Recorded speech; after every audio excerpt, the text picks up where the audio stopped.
Assalamualaikum warahmatullahi wabarakatuh. Hai semua, alhamdulillah hari ini kita bisa ketemu lagi di podcast aku yang baru. Rasanya udah lama banget aku nggak podcast, cerita ngobrol-ngobrol gitu. Dan hari ini jujur aku agak sedikit deg-degan dan grogi. Karena mungkin ini podcast yang aku buat hari ini tuh podcast paling niat gitu. Meskipun bukan podcast pertama, tapi itu podcast paling niat aja gitu. Oke, di podcast kali ini aku pengen ceritain tentang kisah romantisnya Rasulullah Shallallahu Alaihi Wasallam kepada istri dan umatnya. Siapa sih di antara kita yang gak kenal baginda Rasulullah Shallallahu Alaihi Wasallam? Akhlak beliau itu yang sungguh luar biasa, yang menjadi role model untuk kita. Sekaligus baginda Rasulullah adalah bisa kita bilang itu syafaatnya yang kita harapkan kelak di yaumil akhir kelak, dan semoga kita juga menjadi umatnya di yaumil akhir kelak. Amin amin ya rabbal alamin. Oke, tanpa berlama-lama aku akan bacakan beberapa kisah dari baginda Rasulullah Sallallahu Alaihi Wasallam. Bismillahirrahmanirrahim. Oke, kita masuk di kisah yang pertama. Jadi, dulu itu baginda selalu dibuatkan susu oleh istrinya setiap hari. Nah, susu yang dibuat oleh istrinya itu selalu mereka habiskan berdua. Jadi setengah Rasulullah yang minum, setengah lagi istrinya yang minum. Tapi pada suatu ketika, susu yang dibuat oleh istrinya itu dihabiskan semua oleh baginda Rasulullah. Yang namanya seorang istri melihat perubahan atau sikap suaminya agak sedikit beda gitu ya kan, pasti bertanya lah, nih suami gue kenapa ya, kok gak kayak biasanya gitu. Jadi sang istri pun tanya kan sama beliau, ya baginda, kenapa susunya dihabiskan semua, gak kayak biasanya, kenapa aku gak disisain gitu. Nah, baginda itu responnya hanya senyum tipis, senyum manis gitu. Bayangin aja, orang dadanya kesel-kesel, bagindanya senyum gitu. Nah ternyata setelah istrinya bolak-balik nanya, baginda ngasih nih gelas tadi yang sisa susunya itu, dicicipin lah sama istri. Ternyata susu yang dibuat itu asin. Jadi baginda itu gak mau istrinya merasakan susu yang asin. Jadi asin-asin itu ditelan semua oleh baginda. Masya Allah, lembutnya lah perilaku baginda ini. Aduh, aku aja itu membacanya sampai ambyar. Senyum-senyum gitu, Masya Allah. Allahumma sholli ala sayyidina Muhammad wa ala ali sayyidina Muhammad. Semoga kita bisa mendapatkan suami yang ya mencontohkan akhlak Rasulullah lah gitu ya dalam kehidupan sehari-harinya. Amin amin ya rabbal alamin.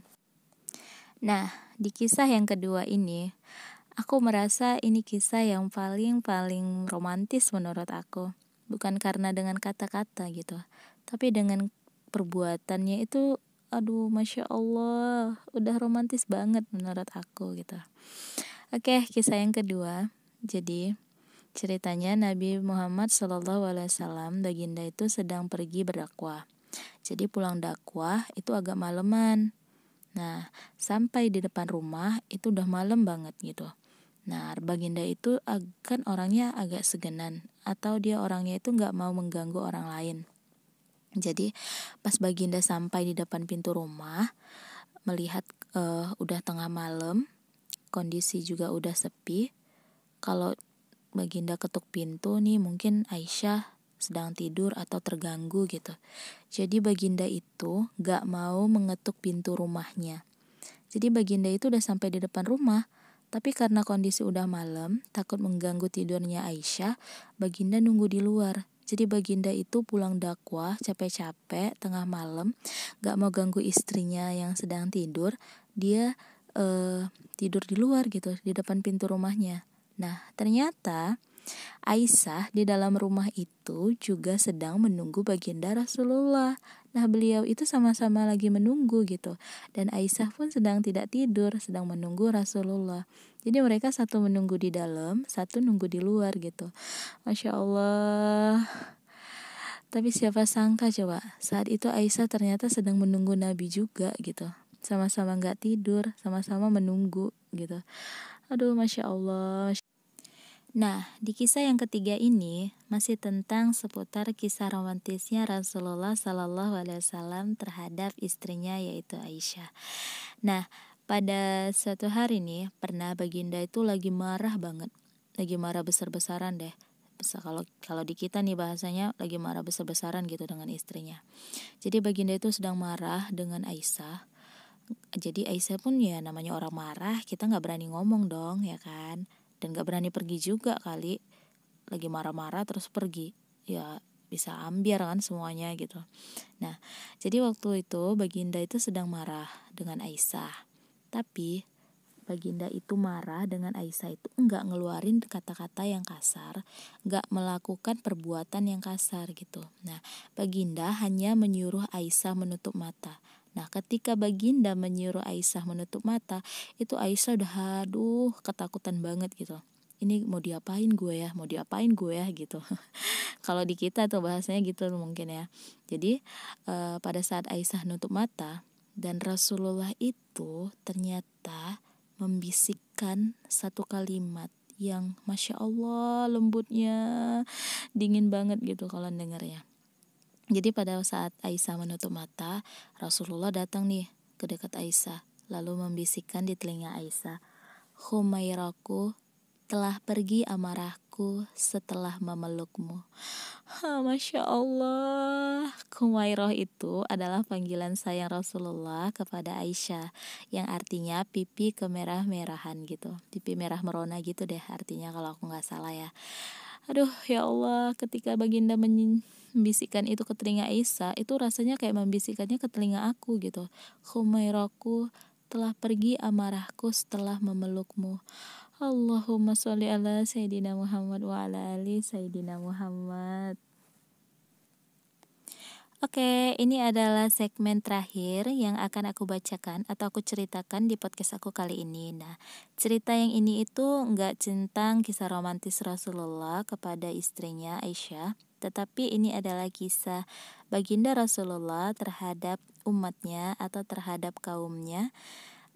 Kisah ini cukup menjadi pembelajaran untuk kita. Karena apa?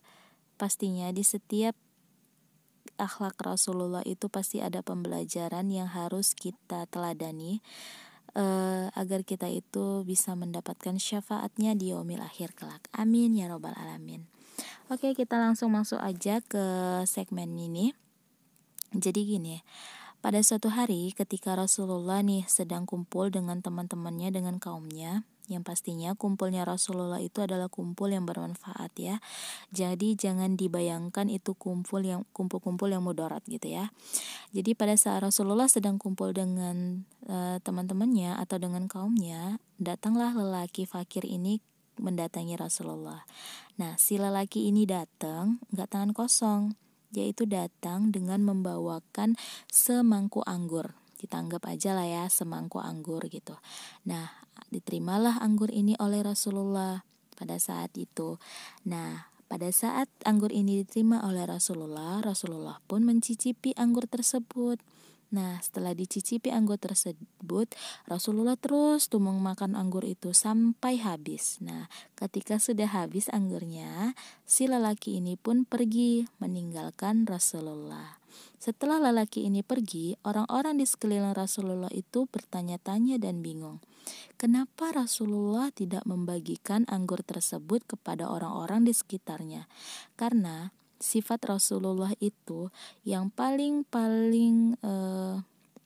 sering kita dengar atau yang paling mulia itu adalah dia itu suka memberi. Beliau itu suka memberi gitu. Nah, pada saat dikasih anggur, beliau tuh nggak membagi-baginya gitu kepada orang di sekitarnya. Yang pasti ya orang-orang di sekitar Rasulullah pun pada bingung kan melihat sikap Rasulullah.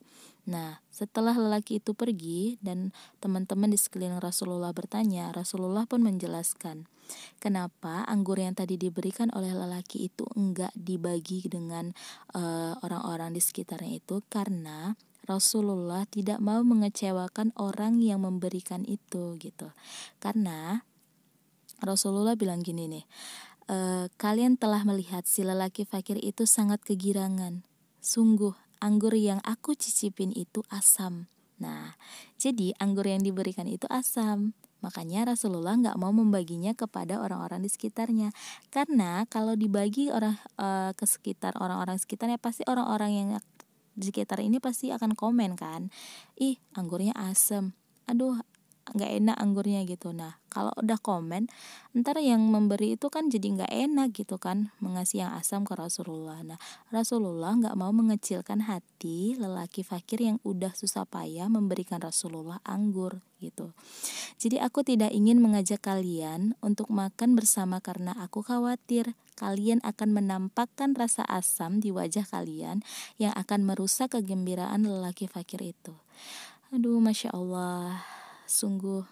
Jadi Rasulullah itu sangat-sangat menjaga perasaan orang lain. Jadi Allah itu benar-benar menurunkan Rasulullah Shallallahu Alaihi Wasallam di muka bumi ini untuk menjadi role model bagi kita dunia akhir zaman gitu, ya kan? Oke, mungkin sekian dulu podcast dari aku dan sampai ketemu di podcast aku selanjutnya. Wassalamualaikum warahmatullahi wabarakatuh.